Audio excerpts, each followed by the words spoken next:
At CPX, we're always interested in pursuing questions of God, faith, atheism, doubt. What's the nature of the universe? Has science gotten rid of the need for God?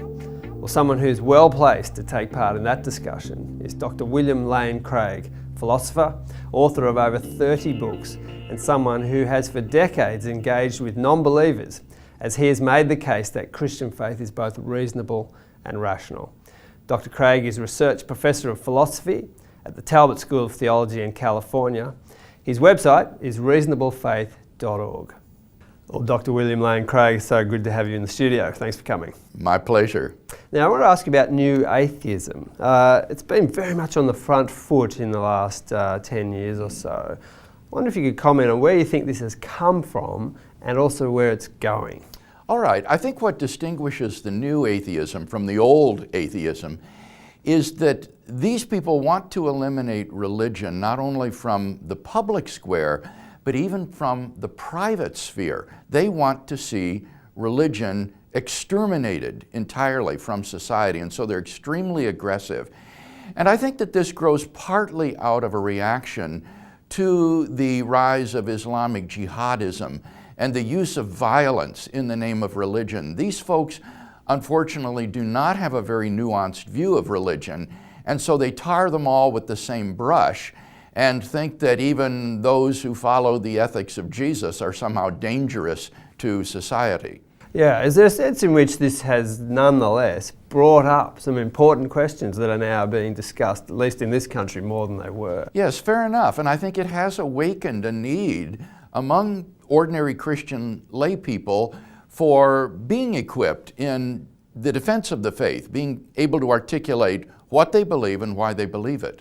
And I wonder if something else that's new about new atheism is this idea that it's somehow good news that we live in a godless universe. Yes, I think that's fair observation. Classical atheists like Bertrand Russell and others were sorry that God doesn't exist. Russell said, only upon the firm foundation of unyielding despair can life's foundation be firmly built. And yet the new atheists seem to have no consciousness of the consequences of atheism, and therefore have this sort of glib, celebratory attitude that I think is quite superficial and thoughtless. Yeah, what are the implications? The human race and all of life, the universe, is destined to perish in the eventual heat death of the universe. So there is no purpose. I don't think there's any ultimate meaning or significance to life on the atheistic view. And I think it's questionable whether there are any objective moral values or duties on the atheistic view. In the absence of God to serve as a transcendent plumb line for right and wrong, good and evil, moral values are just the subjective byproducts of biological evolution and social conditioning. And that means that it's impossible to condemn something like the Holocaust or apartheid or discrimination as objectively wrong, nor can you praise love and tolerance and self-sacrifice as objectively good, because in an atheistic universe, objective good and evil simply do not exist. Yeah, you sometimes hear people say, but look, my life has meaning in as much as it's the meaning I create for it, or I'll live a perfectly moral life, which involves being kind to other people. But you're trying to get a bit below that, aren't you? Exactly. That's simply talking about your subjective attitude, your personal choice.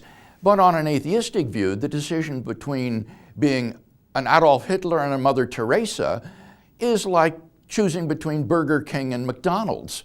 It's just a matter of personal taste, and you cannot say that the psychopath or the war criminal does anything objectively evil.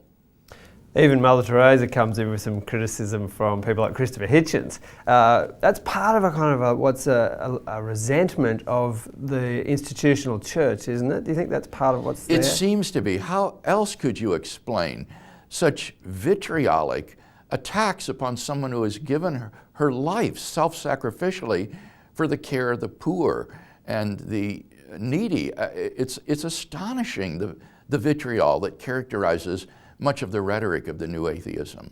And in that regard, do you have a sense of where this might be going? We have seen some changes or some voices within atheism in recent years saying, look, we're not for this kind of vitriol. We want to have a more reasonable discussion. That's right.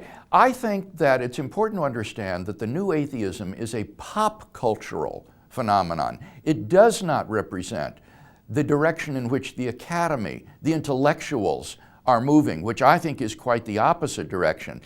And so as a fashionable pop cultural phenomenon, I think it's soon going to fade from significance, and we're already seeing some erosion. Richard Dawkins has frankly become an object of ridicule and even embarrassment among his fellow atheists. So I think that this movement has already seen its high peak and will continue to decline.